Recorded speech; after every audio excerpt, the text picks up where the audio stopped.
You pick up your phone to check one quick thing, just one notification, 10 seconds, that's all. Then you blink and somehow 40 minutes are gone. You're deep in a stranger's vacation photos from 2019.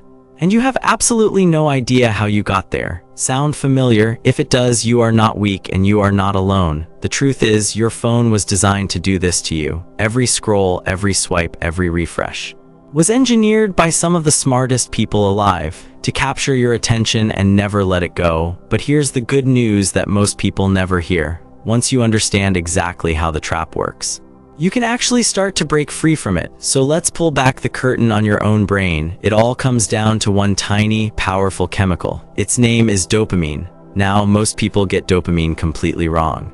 They think it's the pleasure chemical, the thing that makes you feel good, but that's not quite right. Dopamine isn't really about pleasure at all. It's about wanting. It's about the anticipation of a reward. Dopamine is the chemical that makes you seek. That itch, that pull, that need to check. And this is where it gets clever and a little scary. Your brain releases the most dopamine, not when you get a reward, but when the reward is unpredictable. Think about that for a moment. Uncertainty is the key that unlocks the craving, and this is the exact secret that social media stole. It comes from a classic psychology experiment. Imagine a lever that gives a mouse a treat. If the lever always gives a treat, it's boring. The mouse presses it only when hungry, but now make the treat random. Sometimes the lever gives a treat, sometimes nothing. Suddenly, the mouse presses that lever obsessively, again and again and again, not knowing when the reward will come. This is called a variable reward, and it is the single most addictive pattern known to science. Now look down at your phone. When you pull to refresh your feed, you are pulling that exact same lever. Most of the time, you get nothing interesting, but every so often you hit gold. A hilarious video, a like, an exciting message.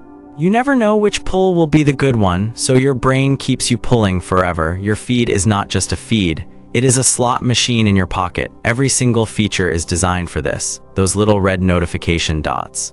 They create a tiny spike of anticipation, a tension you feel you must resolve. The endless scroll that never hits a bottom. It removes every natural stopping point, the autoplay that starts the next video.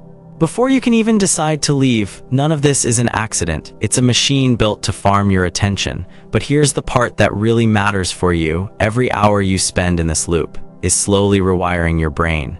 Your brain constantly adapts to its environment. When it's flooded with cheap, constant dopamine, it does something to protect itself. It turns down its own dopamine receptors. It becomes less sensitive to the chemical. And this has a huge consequence. The things that used to bring you joy, reading a book, a quiet walk, a real conversation, start to feel unbearably boring and slow because they can't compete with the slot machine. This is why everything feels a little gray. You're not broken, you're just overstimulated. Your dopamine baseline has been pushed sky high, and normal life can no longer reach it. Okay, so that's the trap.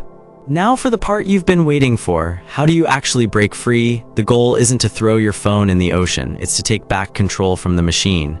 And the science points to a powerful idea.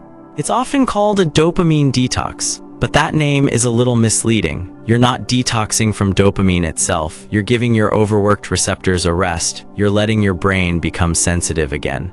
So here are a few things that genuinely work. First, add friction to the habit. Log out of the apps after each use. Delete them from your home screen. Even a 5-second delay before opening is often enough to break the automatic reflex. Second, protect the start and end of your day. Don't reach for your phone the moment you wake, and put it away an hour before you sleep. These are the moments your brain resets. Third, and most powerful of all, deliberately seek out slow, boring things. Go for a walk with no headphones. Sit quietly and just let yourself be bored. At first, this will feel almost painful. Your brain will scream for stimulation, but that discomfort is the feeling of healing. It's your dopamine system slowly recalibrating, and after a while, something beautiful happens. The world starts to feel vivid again. A cup of coffee tastes richer. A conversation feels genuinely interesting. The color slowly returns to ordinary life, so the next time you feel that pull to scroll, just pause for a single second and remember what's really happening. It's not a lack of willpower, it's a $100 billion machine. Pulling one very old lever in your brain, and simply knowing that is the first real step to taking your mind back. Thanks for watching. Stay curious.